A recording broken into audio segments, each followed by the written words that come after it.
Cybertruck is vaporware. It's never going to happen. Oh, wait, it is happening. And we're seeing more and more and more of them on the lots, and it's getting real exciting now. So we're going to discuss that. I'm Brian. Welcome to My Tesla Weekend. Joining me is Randy. Hello, Randy. Welcome. Hello. Hello, hello. How are you? How are you? Yes. I'm doing well, but in the comments, how are you doing? That's the question for today is how are you doing? Are you excited about the Cybertruck? Quick thanks to newest members on X, subscribers who have joined to help support the cause, John and Darius. It is very exciting. I've got the daily media bias tracker going out for all supporters and then a weekly version for the public. It's a lot of fun and a lot of work. So, Randy, have you seen the pictures of the Cybertrucks starting to pile up a little? I have. I really 4 or 5 days actually after we had production, like waiting for Joe. When is Joe Tegmeyer going to be showing us drone footage of thousands of these coming out? And it took them like about, I don't know, a week before he really started showing us anything in that regard. And 20 the first day or something, I forget, maybe 45 yesterday, I don't know. I'm actually counting on you to bring me up to date on what's happening with production. I'm happy to help you. We know that for the month before the big day, they were coming out into the yard, only a few a day, maybe 4 or 5, seldom more than 5-ish. Might have been 10 on one day, but it's tough to know. And shipping them out to where we don't know. And some people said, oh, these are for testing. No, my friend, these numbers are far too high for testing. These are going to be deliveries somewhere. Since then, the day after the big event, I took my friend out there and just drove around as close as we could get, and we could see more trucks being loaded up. And not only are we seeing the trucks piling up, we're seeing them getting loaded and shipped somewhere. And now we're seeing them start to show up around the country, and these will be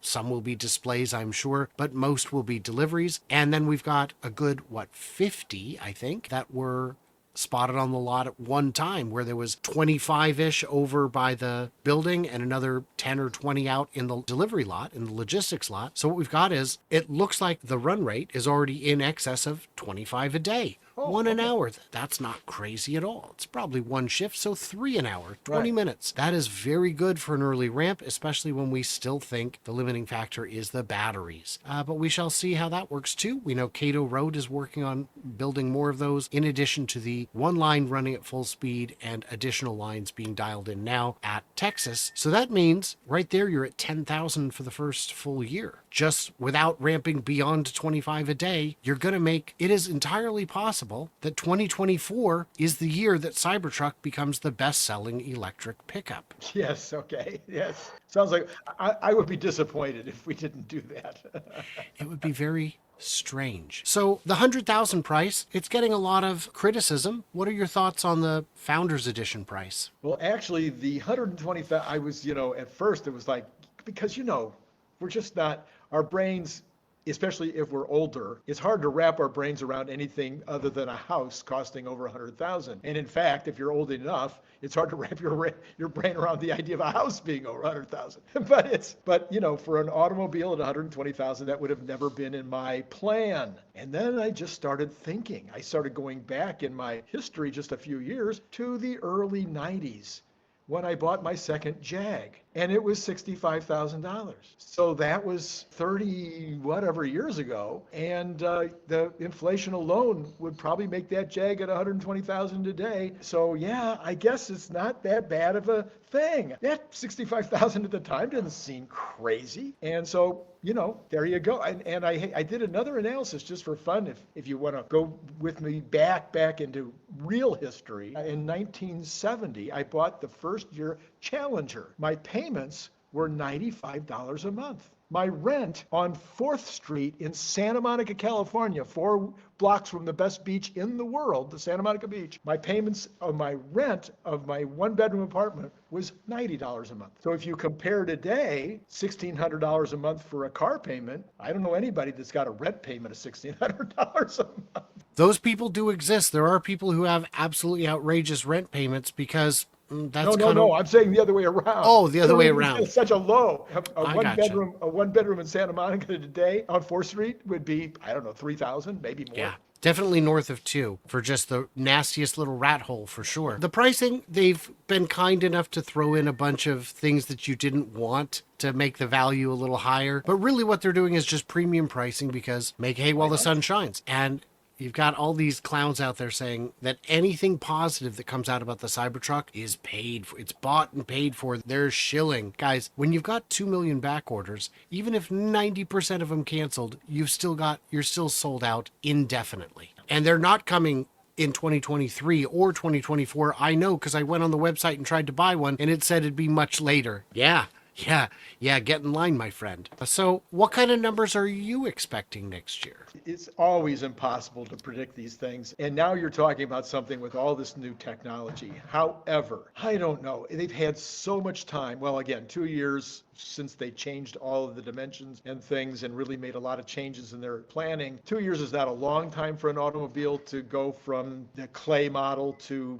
full production, but you have plenty of time to at least have thought about a lot of the ramping issues. Like when we try to make 50 a day compared to 50 an hour, are we going to be able to bend the metal that fast? I mean, I think those issues have been thought through a lot. So, and there's so many fewer parts and so many fewer processes, so many fewer things that humans have to do with regard to the vehicle. You know, there's no business of running wire from here to there and back and forth and again. And a lot of the stuff is stuff they've been doing for a long time on their other vehicles. It could be a fast ramp. It could be a fast ramp. They could be just as fast as the Model Y was the first time around. My only concern is batteries. I know they were hoping to have more batteries by now. We had thought that the castings could have been a limiting factor because we were under the impression there was only one 9,000 ton press working. And we now know that there are two 9,000 ton presses and it only uses 1 gigacasting of that size. The front casting is made on the same machine that makes the rear assembly for your Model Y. That's amazing. These guys are getting so good at gigacastings. And what's neat, there's an account on X called Luca Greco who follows all things gigacasting. And he was showing how that I think a 4,000 ton press was the biggest one in the world from like 1970 until the Model Y came out. And now 6,000 ton seems quaint compared to some of the monsters coming out of China. And yeah, I read the other day somebody's got a 20,000 ton one on order. Yeah. On order. It's been commissioned but not yet built. The 12,000 I think is ready for shipment and I think a 16,000 is well underway, but 20,000, what on earth are you casting? And the answer could be the whole car. Or a small house. Or a small house. That would be one thing you could do, I guess.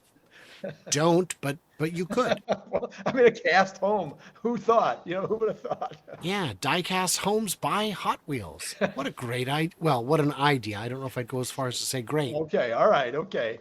In the comments, what did we miss? What did we misunderstand? How excited are you? And my big question, my real question is, how much would you actually pay for a Cybertruck? If the answer is 0, you can say that too. Don't hurt my feelings, but I do want to know. For everybody else, like, subscribe, do the usual things. Head on over to Randy's channel. Check him out too. He's a lot of fun sometimes. And yeah, for everybody else, stay tuned, stay juicy, and I can't wait to hear from you clever robots on the flippity flop.